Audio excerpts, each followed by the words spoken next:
जेते गे मेना को आसेका रहो उनका गे माजी परगना महल रहो उनका गे राइटर एसोसिएशन रहो उनका गे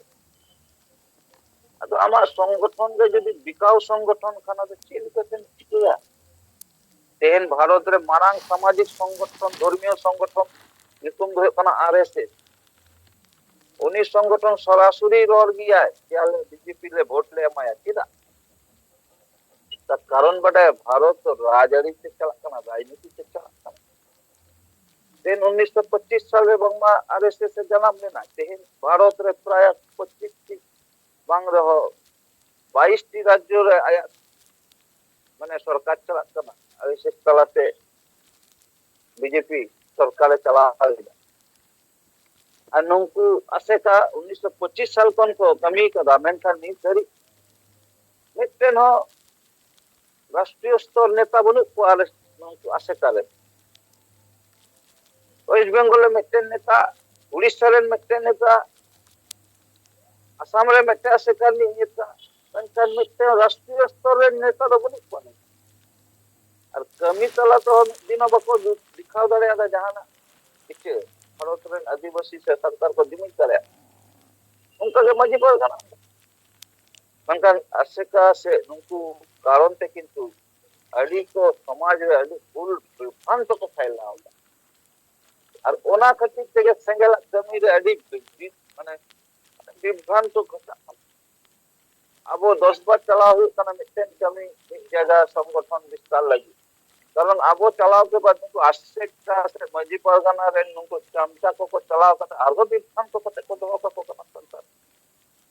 अब जहां कच्चा समांग रे रोड़ीदा उना व्याख्या कते आरो बड़ी व्याख्या को एम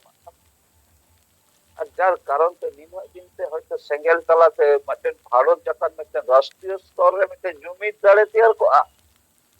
नुकु को होय चकना कारण नुकु जते पॉलिटिकल दल रे चमचा बेल चकना को नुकु किछु पैसा खातिर ते नुकु पॉलिटिकल दल चमचागिरी रे व्यस्त मेना को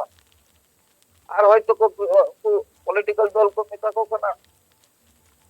कि आपे नय सेंगल जते आलो संगठन विस्तार में आपे बगधा तमाय पे इन पैसा ले एमा कना और उना के को कमी दा मिर्जापुर कमी कारण जहां तीन संगठन मेना इया मन कना नुकु जदि सरी के समाज लगी को कमी किया ताले अंतत एजेंडा मेंटेन को फिक्स किया राष्ट्रीय स्तर रे मेंटेन एजेंडा तहा को तकोआ जहां दो भारत रे आदिवासी या कमी रे लगा को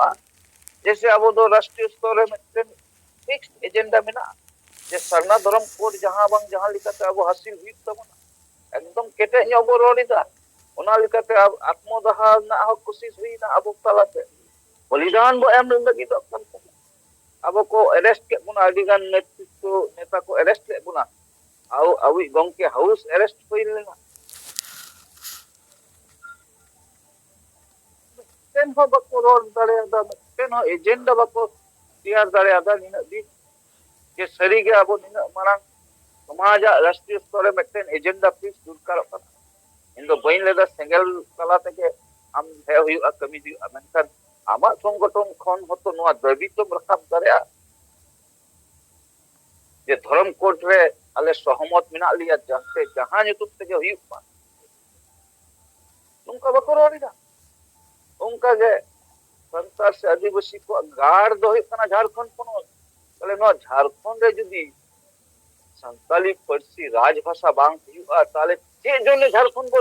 अब हासिल कदा जे जोने अब राज को मननाइदा